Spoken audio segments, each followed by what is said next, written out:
Welcome to the folks here and the folks listening.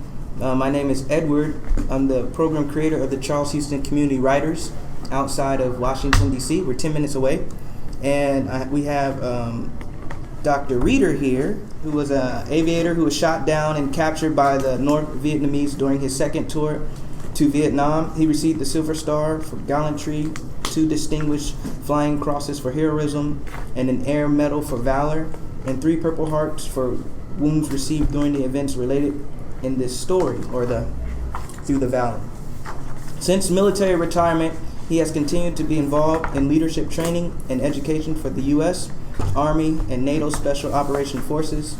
In 2014, he was inducted into the U.S. Army Aviation Hall of Fame.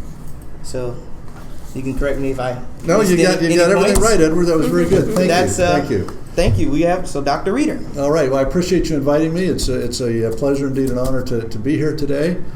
So let me begin by just saying a few things about the book. One question that comes up often is, okay, Guy, you were a prisoner of war in Vietnam. This book was published last year. What's up with that? Why did it take so long to get the book written? And my answer is normally that when I got back from Vietnam from being a prisoner, I really felt I had a story to tell that was an important story. I felt it was an important story because, and you all are too young to remember back to the Vietnam War, but if you've done any reading about it and any understanding of the prisoners of war, most of the focus on the POWs, most things written about and even by POWs was about the pilots who were shot down over North Vietnam, in and around the city of Hanoi for the most part, but even in other places in North Vietnam were captured and very quickly brought into that formal prison system in and around Hanoi.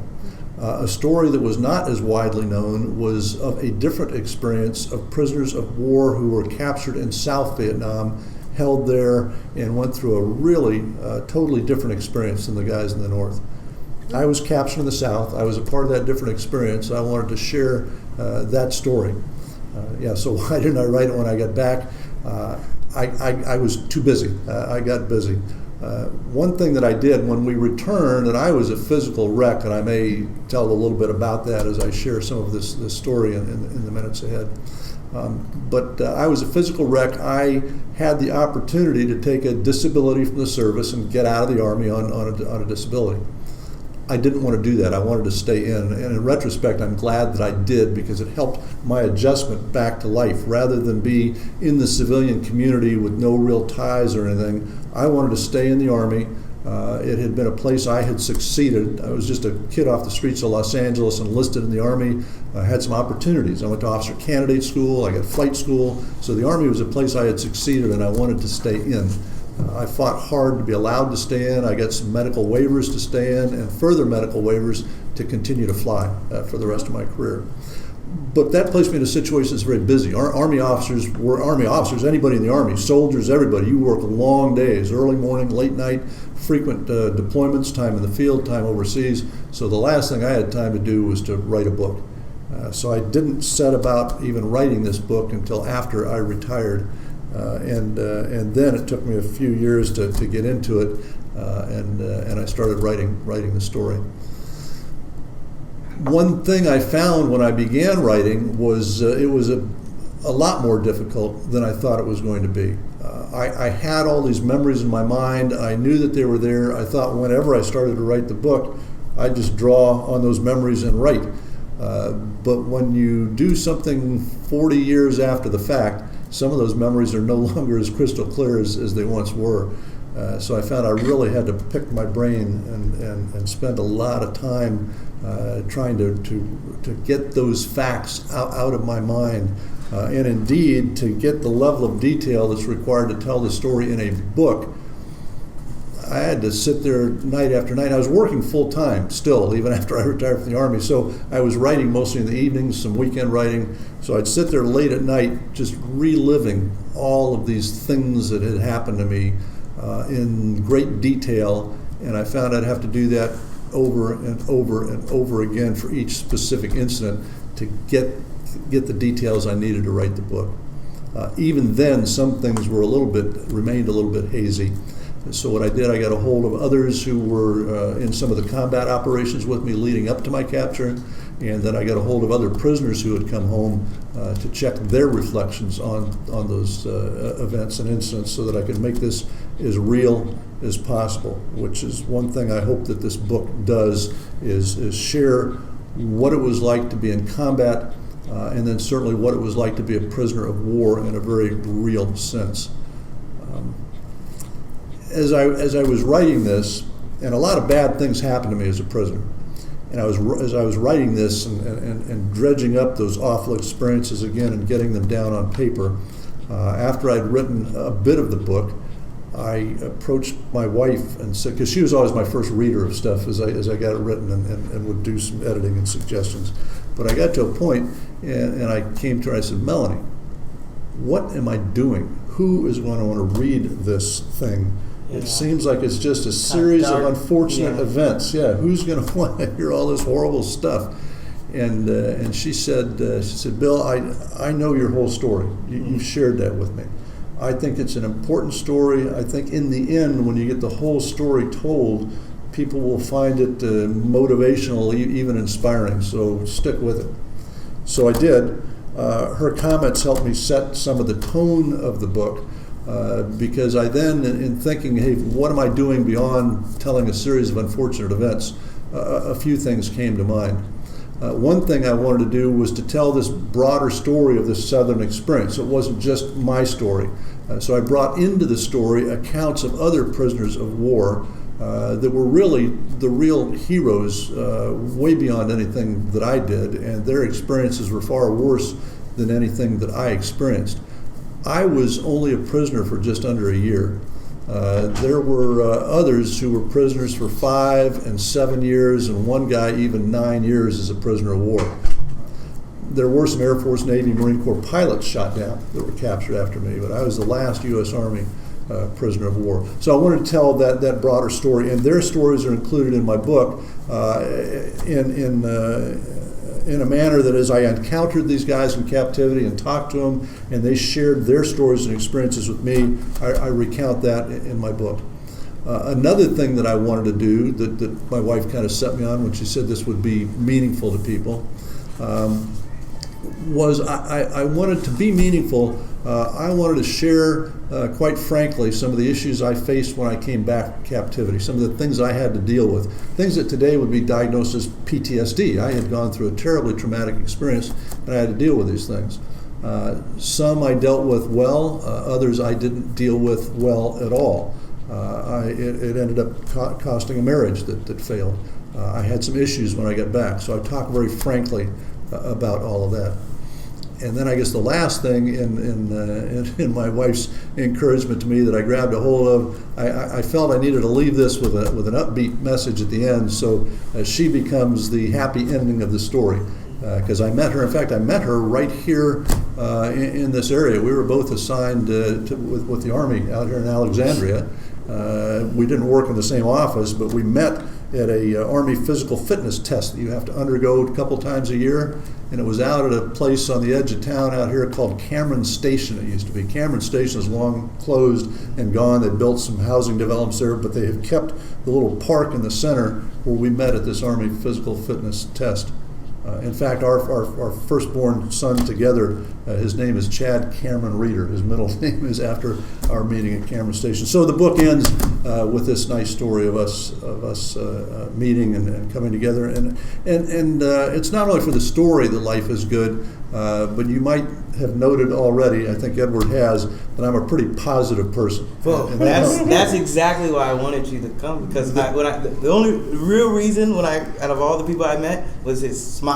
Yeah. I was like, man, this guy is just, I need people like him around me. And then when I heard your story, I was like, even more at all that you could come out and just keep that jolly, like even, I don't know how you... Yeah, I am legitimately happy to be alive, and one thing, I think I mentioned this in the book, and I usually do when I talk about my poor kids. Ever since I got back, my 2 older kids, I had a son when I went over on this tour when I was captured, who was just over 4 years old, a daughter who was a newborn, and now I've been remarried gosh, it's going to be 30 years this year that Melanie and I have been married. But we have 2 younger kids. Those poor kids, every single day of their lives that they lived at home after I got back, they were greeted each morning by me to say, hey, good morning, get up and at it. It is a beautiful day. I said that to them every day because it really, man, today is an absolutely beautiful day. The skies are blue, the sun's shining. But even I live near Seattle. Even on the drizzly winter days, dark, each and every day is a beautiful day, and I say that to the kids. So that's another message that I hope comes out of this. Is what I hope comes out of this is a message of hope and how strong hope is, and how you can grab a hold of that and just go for hope and what it can do for you in your life. So I tried to make all that a part of the story. Okay, that's it. I'm not going to ramble forever because I'd love to have some questions for you guys and have some discussion and dialogue, and I'm open to anything. So I hope that the book is motivational. One thing that I was going to mention too, the feedback that I'm getting, and I'm just so pleased because me sharing this story with everything out on my sleeve, not hiding anything, I'm getting feedback from guys returning now from Afghanistan and Iraq who have read the book. And are telling me that my story has been helpful to them. And one message that I have for them in the book, and for anyone else who has had problems and difficulties and challenges in life, particularly extremely traumatic experiences, is one of the best things you can do is talk about that experience and share it with people. And I do bring that out in the book. When I first got home, that was the last thing I wanted to do. I didn't want to talk to anyone about what I'd been through. I didn't think anybody could understand what I'd been through. I really didn't want to be bothered with talking to people. And I was just keeping everything inside and to myself. What helped bring me through that and learn this very important lesson of how therapeutic and how helpful it can be to do what I'm doing today, to just talk, was when I returned from Vietnam. I first went to Fitzsimmons Army Medical Center in Denver, Colorado. I was in the hospital there with other returned prisoners, and we were going to go through a couple weeks of treatment, and then we were going to go out on convalescent leave, just vacation for a while before we either reported back to military duties or took our disabilities and got out. So we were there for 2 weeks, and the day before I was going to sign out on leave, I had a relapse of malaria. I had a terrible malaria attack in the hospital, which caused me to stay for another couple of weeks while everybody else left. In that period, as I was feeling a little bit better but still in the hospital, a young soldier from the public affairs office came and asked if I would go speak to a group in town. That there was a group in town who wanted a returned prisoner of war to go talk to him. And I said, no, I'm not going to do that. No, just leave me alone. I don't want to talk to anybody. The next day, the same young man came back and said, sir, I wonder if you had I said, no, I've not reconsidered. No, I'm not going to do it. That afternoon, the public affairs officer himself, this young man's boss, I think he was an Army major, came into the room and introduced himself. And as soon as he got halfway through his introduction, I said, your guy's been here, he talked to me, he asked, no, I'm not going to do it. And then the major continued pressing. I said, but sir, the group is the survivors of Bataan and Corregidor. They really want an Army Vietnam POW to come talk to me. You're the only one left in the hospital. There's nobody else here. And that just hit me. I said, the survivors of Bataan and Corregidor, I mean, these guys endured just horrible hardships in World War II. I said, they want to hear me? He said, yeah, they do. They really do. So I said, God, I can't refuse those guys. So I went down and talked to that group that night, found that they were very gracious and receptive, and at any rate, that brought me out of my shell. I think it was about 2 days later, the public affairs guy came back in and said, hey, we got a high school over it. I said, sure, okay. But that got me talking, and I found that to be able to talk and share an experience like that is really helpful. The guys that I know that still to this day are having, still to this day, all these decades later, are still having problems adjusting to society and living a normal life, are guys that just kept this all in and couldn't talk about it. So that's a lot about the purpose of the book. Let me just highlight the story for a few minutes, and then I'll answer any questions. Yeah, and luckily I was, and I don't know if we're going to talk at all about the writing process a little bit later, maybe in some of the questions, but getting the book written, I found, was only part of the effort. Once you get a book written, you got to look to get it published. Exactly. And most books being published today end up being self-published because people cannot find a publisher, and that's fine. That's a fine way to get a book published. I was lucky enough to be able to get Naval Institute Press to publish this book, and they're a very renowned small publishing house and did a very, very good job for me, so I'm appreciative of that. All right, the story is obviously in the title, Through the Valley, My Captivity in Vietnam, just published last year. My captivity in Vietnam is obvious. It's going to be about my experience as a prisoner of war in Vietnam. Through the Valley, when you open the book, there's a quote, and you may have already guessed where that comes from, but it is, yea, though I walk through the valley of the shadow of death, I will fear no evil. That's the 23rd Psalm. That psalm went through my mind hundreds, if not thousands of times while I was a prisoner in some of these very dire circumstances. So that's the meaning of the title. I went through the valley of the shadow of death, and I, thanks to God, came out the other end and survived all of that. The story begins on my second combat tour in Vietnam. I had a previous tour in Vietnam flying fixed-wing reconnaissance airplanes on special operations missions deep behind enemy lines in Laos, North Vietnam, and Cambodia. I came back now on a second tour of duty in December of 1971, now a helicopter pilot on my second tour, recently checked out in Cobra attack helicopters.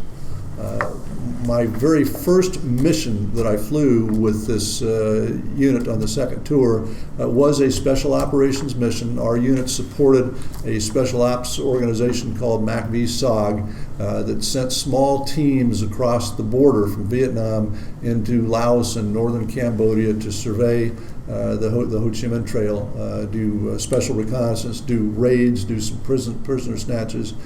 So that was the organization that we were supporting. My very first mission in country, I got sent on a mission that was going to rescue the survivors of one of these teams, but this was a team out of Thailand, Non-Confidant Thailand, that had gone into Laos and had gotten into some trouble with the enemy, and there was suspected to be some survivors, and we were going to launch to try to rescue those guys. I would find that our launch was going to be the third attempt that morning to rescue these guys, that there had already been two previous attempts that had been all shot full of holes and unable to get in there and complete the rescue. So off I went on my very first mission in country to perform an actual big-time combat mission. I was going to read a small selection out of the book that covers that mission. I flew with a young lieutenant named Mike Sherman as the aircraft commander in the back seat. I was flying these Cobra attack helicopters, two-seat, two-person aircraft. There's a pilot in command in the back. There's a co-pilot gunner in the front. The sole purpose of a Cobra helicopter is to shoot. That's all it does. That's all it's designed to do. It has rockets on the wings, has a machine gun, a grenade launcher, and a movable nose turret, and it attacks. It shoots. We were going out in a flight of 3 Cobras and 2 Huey, the UH-1 that everyone who's ever seen pictures of helicopters in Vietnam has seen the Huey, to get the survivors of this team. We went to a little base right near the border. We were going to be going into Laos. When we landed there to refuel, I saw an Air Force helicopter that had been shot full of holes and was badly damaged. While we refueled, then we hovered over, got a briefing on the mission, and we all took off this flight of Cobras and Hueys. So I'll read the portion of the book that's about that mission. This is chapter 1, the opening of the book, my reintroduction to combat on my second tour of duty in Vietnam. We cranked the aircraft and took off as a flight of 5 headed into Laos. As we approached the border, Mike pointed out the old Special Forces camp of Ben Het. A few hundred Vietnamese Rangers occupied it with a couple of American advisors. 2 Cobras were shut down on the airstrip. Mike flew over low and slow. I looked. They'd been shot full of holes. Good-sized chunks of airframe and rotors were missing from one. How had it been able to fly at all, let alone get across the border? Lucky crew, I thought. That's Smitty's bird. All the aircraft took hits. These 2 are out. You saw the jolly green. Mike paused as if to let that register and then continued. Third time's a charm. We've got to make this one work. We sure as heck do, I thought. I was wondering why I'd ever believed becoming an Army aviator was such a great idea. Why the hell had I pushed so hard to get back in the fight on my second tour of duty? As we crossed the border, the chatter on the radios died down. Each transmission was all business, no more bull. This was big-time, serious stuff. Our lives were on the line. The Cobras dove to the jungle canopy. Yellow smoke rose from the trees partway up a hillside, marking the location of the survivors. The 3 gunships set up an oval racetrack right on the tops of the trees, covering each other, placing the bulk of our fire all around billowing yellow smoke. And I should comment too, one other bit of information that we had was we were talking to a guy on the radio out in the jungle who was speaking very broken English. We didn't know particularly what had happened to the other first 2 flights coming in there, if this was one of the, because these special operations teams had a couple of Americans and then a lot of tribal people. We didn't know if it was an indigenous member of the team that had survived, or if the North Vietnamese had killed the entire team and the North Vietnamese had the radio just trying to suck more aircraft in for a trap. So we didn't know what was going on. Okay, so we rolled in, put our fire around the yellow smoke. After the run-in, we broke in a tight left turn, coming back around the racetrack again for another attack. Tense calls snapped over the radios. Covey, the Air Force Forward Air Controller, was overhead directing a flight of A-1 Sky Raiders, propeller attack airplanes. They dropped 250-pound bombs, napalm, and lethal cluster bombs on both sides of our pattern and all along the upper slopes of the hillside where the most intense fire was. Mike maneuvered our Cobra through a canyon walled with exploding bombs. Bullets came at us from all directions. With the nose turret, I aimed the minigun and grenade launcher at the source of the tracers. A few NVA soldiers were visible through the breaks in the trees. Mike was unleashing pairs of rockets from the Cobra's stubby wings. We were taking hits. The sound of bullets cutting through the thin metal skin of our aircraft was like popcorn hitting the lid of a pan. I didn't have time to think or pray. I had to do what I'd been trained to do: identify targets and fire. The racetrack was established. The A-1s bombed everything around it. One of the Hueys entered the pattern, flew toward the yellow smoke, and then rocked back steeply into a rapid deceleration unlike anything I'd seen before. He came to a stop, hovering over the treetops while his crew threw ropes out both sides. Enemy fire erupted all around it. I worked the Cobra's weapons to cover the Huey and the other gunships. For a moment, I felt as if I were seeing it all in slow motion, a well-choreographed ballet. The performers moved with graceful precision, each perfectly executing his part. A close explosion wrenched me back to reality. We shot as close to the Huey as we dared. After an eternity of taking enemy hits, the helicopter finally pulled up, with one guy hanging from the end of a rope. The other rope flailed in the rotor wash as the crew hauled it back in. The Huey turned and climbed for altitude, flying back out through the racetrack, while the Cobras continued to suppress the enemy fire. Then we all turned and followed the Huey, climbing as the A-1s dropped their remaining bombs on the jungle. The guy dangled from the end of the rope all the way back across the border, and the Huey set down briefly at Ben Het. They got the survivor off the rope into the helicopter and took him to the 67th Evac Hospital at Pleiku. One survivor, one indigenous soldier, out of a special operations team was saved. The others were dead, their bodies claimed by the enemy. So that's a little flavor for the book and the intro. The book then goes into my combat experiences in a situation in Vietnam that we found was the most intense enemy campaign of the war. Most think that the biggest enemy campaign of the war was Tet of '68. This turned out to be the spring or Easter offensive of 1972, and it was much larger than Tet. It was not a guerrilla action as Tet was. This was every North Vietnamese combat element save one. They kept one for home guard. Everything else was brought south for this attack. And this was the beginning over the border of seeing the intensity of the enemy. Soon he launched the attack into South Vietnam and was among us. Once that started, our support of special operations stopped because there was no need to sneak out across the border and see where the enemy was. He was on top of us. And we went through weeks of increasing intensity battles with the enemy as he overran everything in the central part of South Vietnam. I should mention there were no U.S. ground forces there anymore at this time. This is late in the war. All the U.S. ground forces had been withdrawn from this part of Vietnam, the central part of South Vietnam.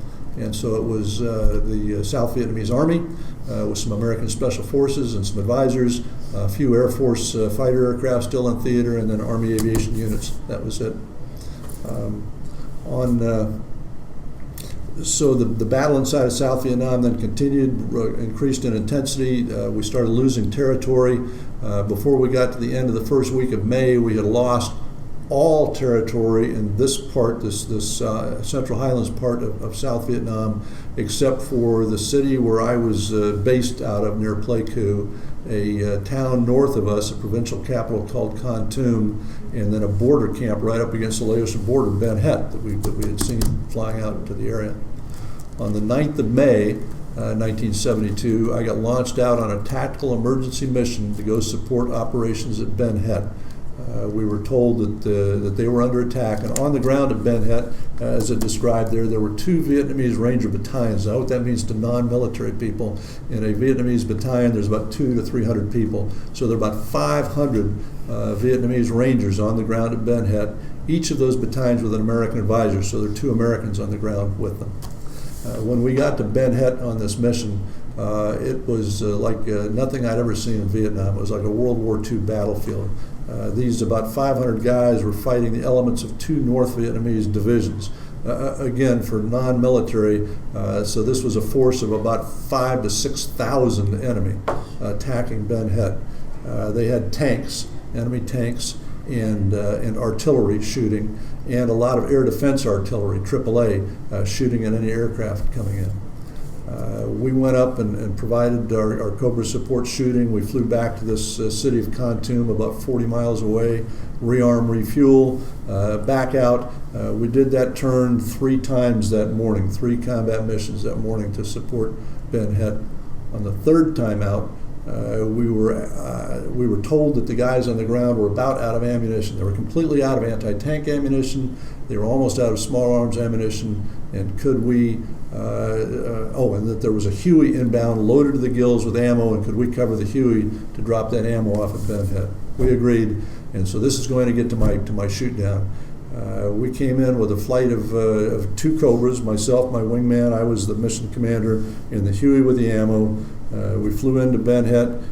They got to the compound. The survivors were all consolidated at the top of the hill with enemy everywhere. Kicked off the ammo and then turned to come out. As we turned to support the Huey and fire for him coming out, we started taking hits from multiple large caliber anti-aircraft weapons. Took out the tail rotor of the aircraft, rounds in the engine, rounds in the fuel cell, fuel spewing out, the aircraft on fire with no tail rotor, was spinning and burning and crashed. I survived that crash. My front seat got out of the aircraft. I was badly injured.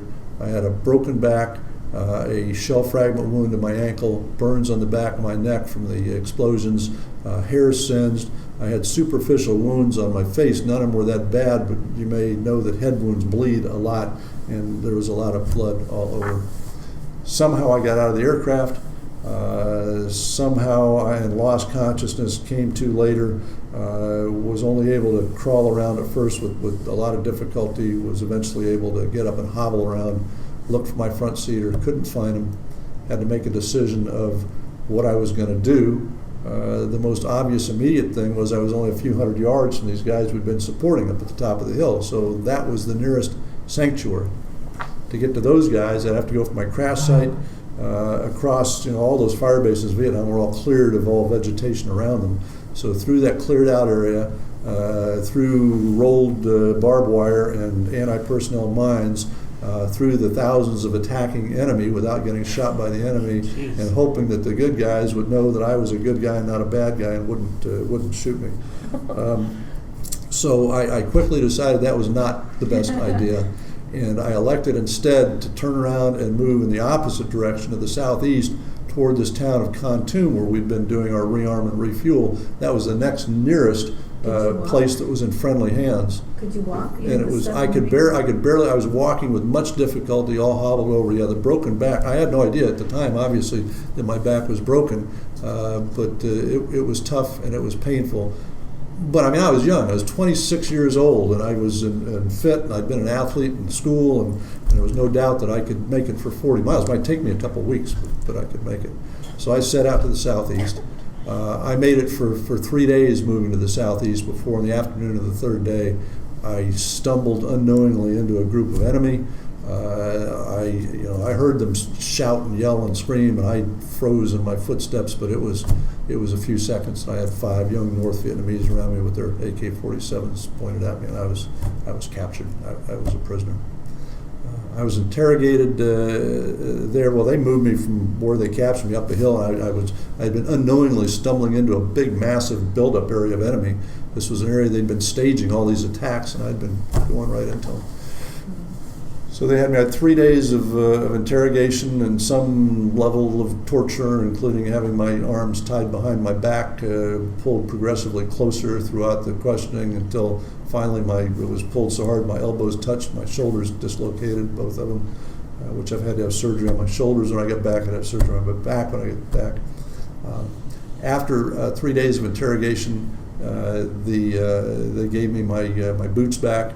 They'd taken all that away when they captured me. I just had my flight suit. They gave me my boots back, no laces, no socks, and marched me 1 day south and 2 days west across the border into northern Cambodia to a jungle prison camp. It was a bamboo wall around this camp, and inside were just a bunch of bamboo cages, fairly stereotypical. If you've seen any pictures or even cartoon renditions of prisoners in jungle cages in the jungle, that was our experience. That is so different from that experience in the north. I was put into a cage in that camp, my feet like hamburger meat after walking 3 days in boots with no laces and no socks. Put into a cage in that camp. Cage was pretty good size, probably about the size of this room, maybe a little bit shorter, maybe about to here. Which, for anybody not seeing this room, is about 12 feet wide, 10, 12 feet wide, maybe 18, 20 feet long. It was about 4 feet high, so you couldn't stand up. Down the middle of the cage was a log that was split longitudinally, the whole length of the log, and holes had been cut into the log, so they'd raise the top. Prisoners would put their feet in the log, and then in the holes, and the log would be lowered down so your feet were in stocks. Oh, I should mention, in that fairly large room, there were about a couple dozen South Vietnamese prisoners all in there, so we were like cordwood or sardines in that thing. The guy next to me had a wound in the chest. He died a few days later during the night while I was there. We got a grapefruit-sized ball of rice in the morning, a grapefruit-sized ball of rice in the evening, and that was all we had to eat. I'm not going to go into the details here, it's all in the book, but it was very unsanitary, just awful. People were dying, a lot of people were dying. I can't really remember a day, though I'm sure there must have been one when I didn't see him carry a body out of the camp to be buried on the side of a hill. I was there for some time. One morning I was pulled out of my cage and found myself standing in the middle of the camp with a group of other prisoners, 25 South Vietnamese prisoners. And in the camp total, I estimate there were about 300 prisoners, all South Vietnamese, some of them Mountain Yard tribal people, one other American. So I found myself standing with a group of 25 South Vietnamese officers who had been captured, myself and the other American. We were given a speech by the communist camp commander that was translated for us by one of the South Vietnamese, and we were told that we were going to be moved to a new camp, that the new camp would be better conditions, we would get medical care, we would get better food, we would get maybe even letters and packages from home, but that it was a ways away and it could take us as long as 11 days to get to this new camp, and that we should try very hard to make it. Well, I was in pitiful shape by then. My ankle wound had gotten very infected and very swollen. I was starting to get different diseases. In the end, when I got back, I was diagnosed with amoebic dysentery, with 3 kinds of intestinal parasites, with 3 kinds of malaria. One is very often fatal. and then with an intestinal problem called tropical sprue or malabsorption syndrome because of the infections in my intestine.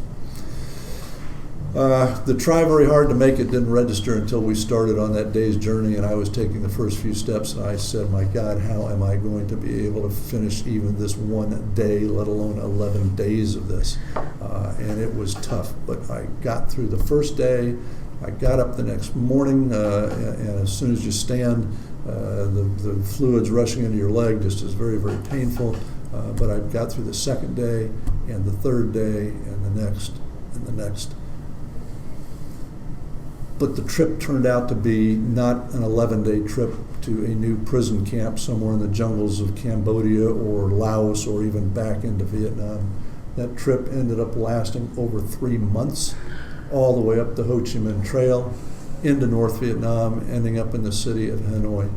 Along the way, out of that small group we had of 27 guys, 25 South Vietnamese, 2 Americans, 6 of the South Vietnamese died or were executed because they couldn't continue to walk, and the other American, Wayne Finch, died along the way. I damn near died a number of times, but somehow, again, by the grace of God, I made it all the way to Hanoi. I was put in confinement in a prison called Plantation Gardens at first, stayed there until the Christmas bombings of 1972 were underway, and then was moved to a new prison called Wa Lo. That prison is more famously known to Americans and some Brits as the Hanoi Hilton. And that was my final prison. I stayed there for the last months of the war, and then was released to come home.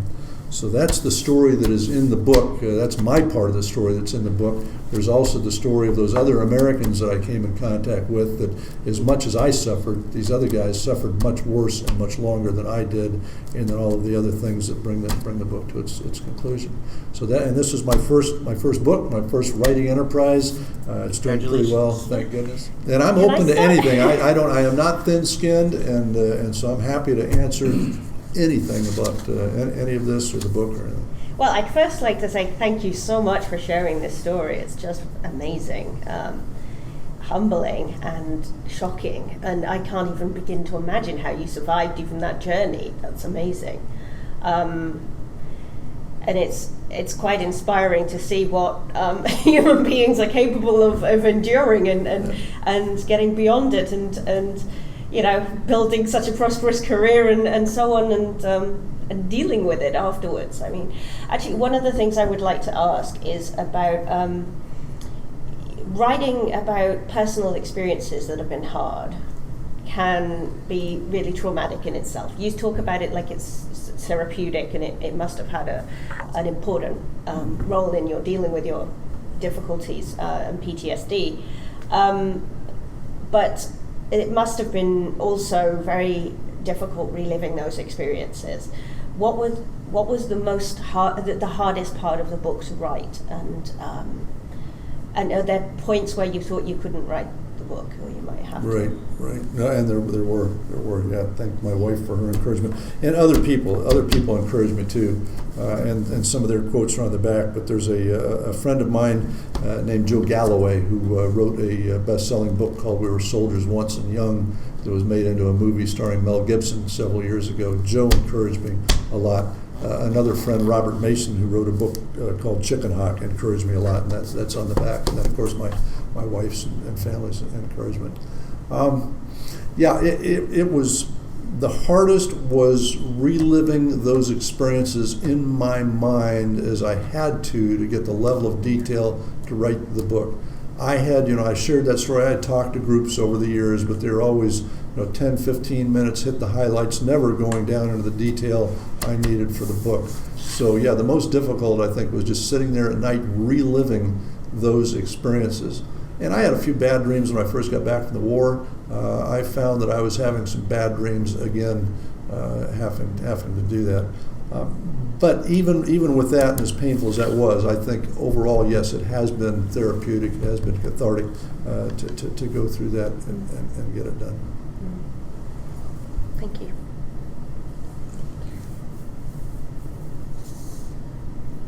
Dr. Reed, I wanted to thank you for your service, and also I'd like to echo thank you for being here. But I was too young really to remember the war, but I do remember there seemed to be a lot more resistance to that war, protests and things like that.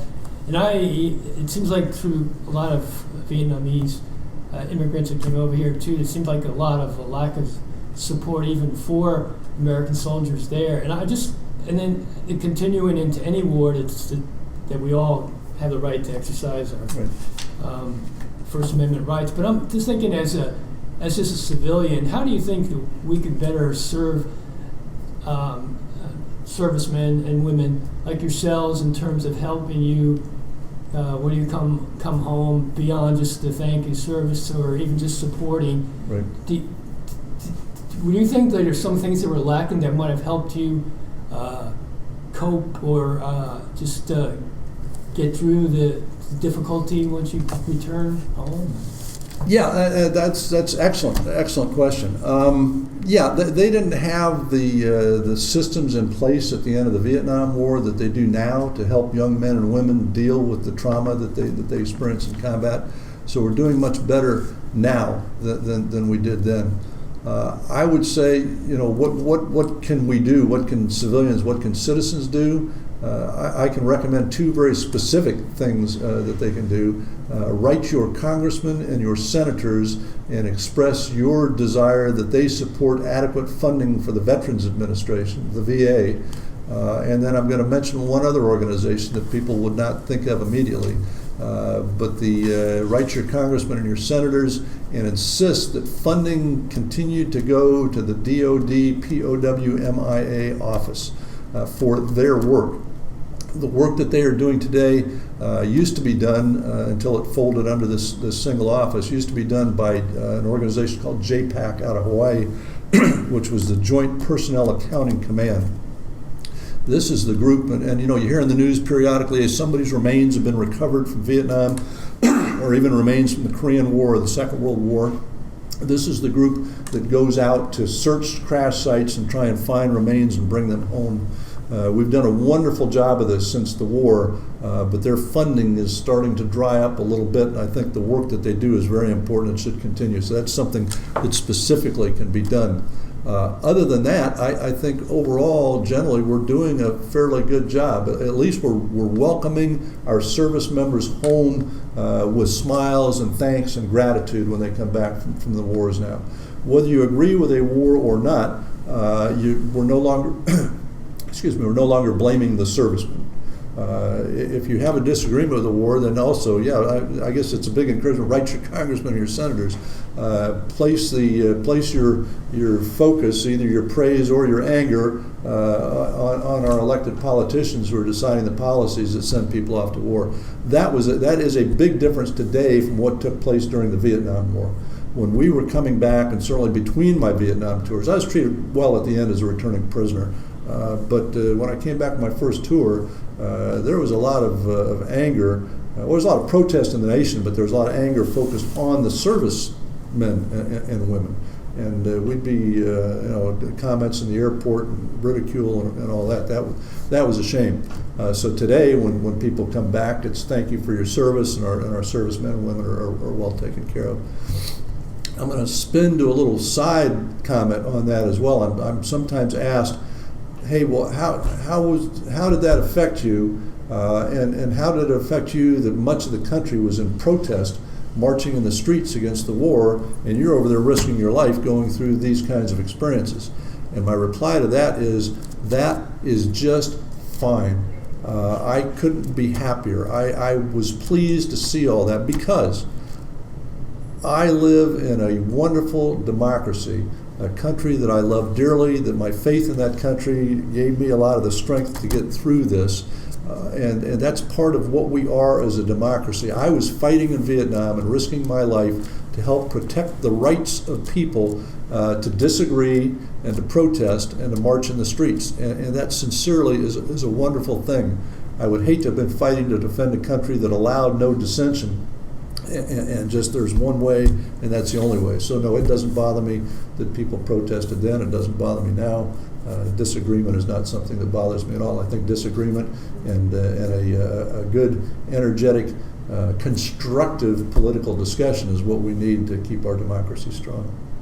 Good. I was wondering what your thoughts were on that, Yeah, actually. it never Yeah. bothered me. Especially because the media get a lot of blame, especially when it comes to Vietnam and how they represented it, but also the fact that they were even reporting on all of the protest that was going on. And Right, so on. right. And they do. And they did some things terrible, and they did other things well. And I mean, we'd be sitting there play coup watching rocket attacks, enemy attacks, and we read about the news rendition of it. It wasn't anything like what had actually happened. But yeah, that's a free press is important to me. I mean, the free press is not always right. They're often wrong. They're often antagonistic.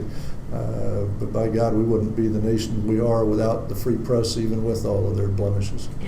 My mom was 16, 17, 18, so it was a little bit before I was born when that was going on. But I remember I was expressly raised with how when she talks about vets, she's like, you treat vets with respect because just the way that vets were treated, she's like, there is just nothing worse, nothing more shameful than the way we treated our vets. And I think there's a certain generation, especially the ones that were probably contemporaries with you, that is just you don't treat people. And I think politically, I think that's, and I like to see that we've swung the other.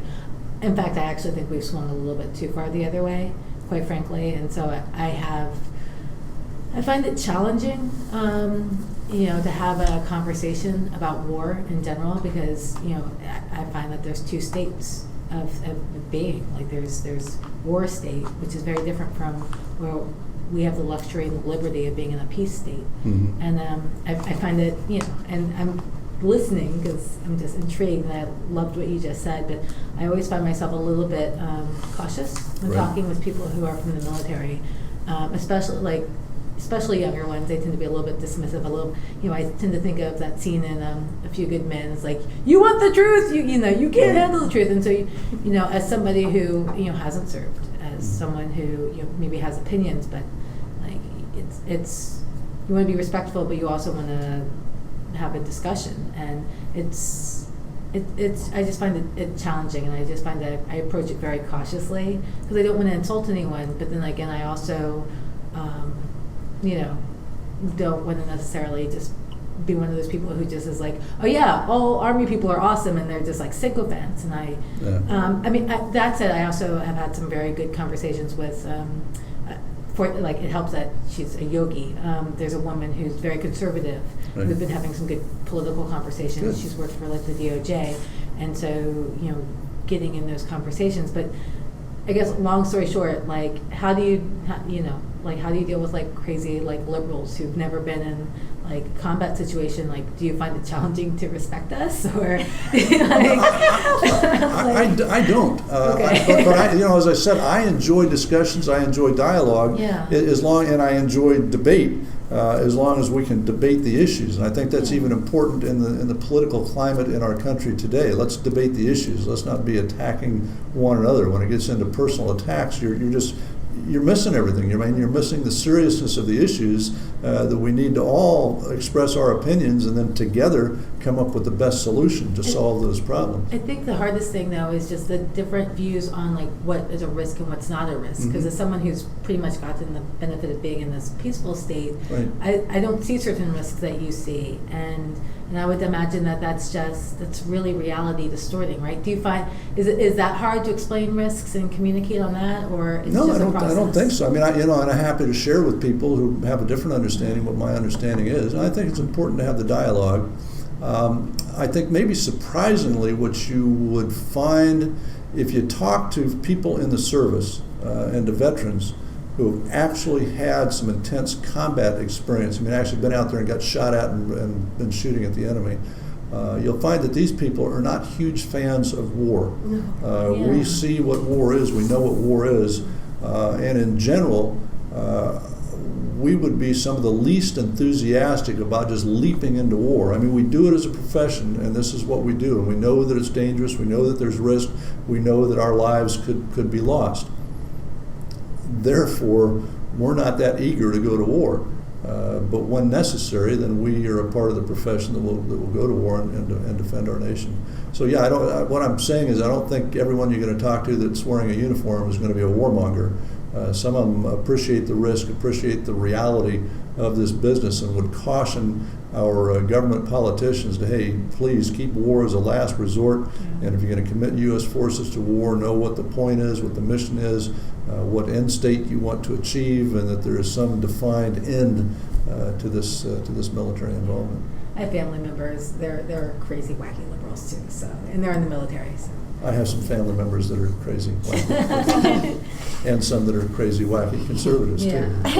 Can I ask you about the period when you were in the cage? You said there were a lot of South Vietnamese and one other American. I was wondering, were the South Vietnamese English speakers? Were you able to talk to people and at least share, support each other? Yeah, some of the Vietnamese were English speakers, particularly the officers. They would get English in school, and like so many people in the world, we get so spoiled being English speakers. I travel all over the world, and you can usually get by with English somewhere. But so many of the Vietnamese officers spoke English. Most of the enlisted, non-commissioned officers enlisted did not speak English, or only a few words of English. But I got support. What I didn't have a chance to get into is at a couple points during my trek north, I was myself very close to death and was helped tremendously by a couple of South Vietnamese officers. I wouldn't be alive today if it hadn't been for the help I got from one South Vietnamese pilot, Lieutenant Sang Nguyen, who scooped me up off the trail and dragged me through the jungle for the rest of the day to a way station when I collapsed and couldn't go any further and might well have been shot if I was left there.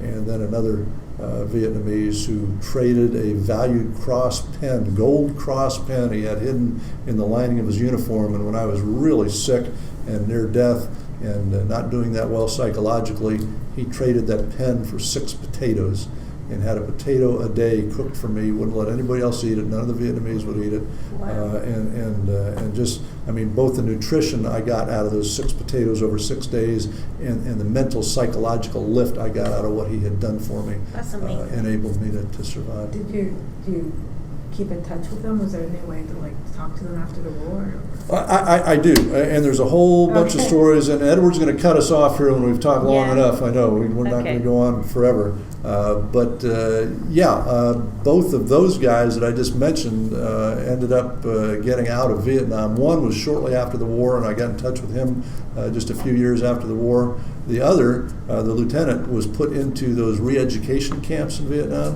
which were just about as bad as our prison camps, and was there for years and years and years. And he just got to the States, I think it was 1989, and I got in touch with him, and he and I have been in touch. So yes.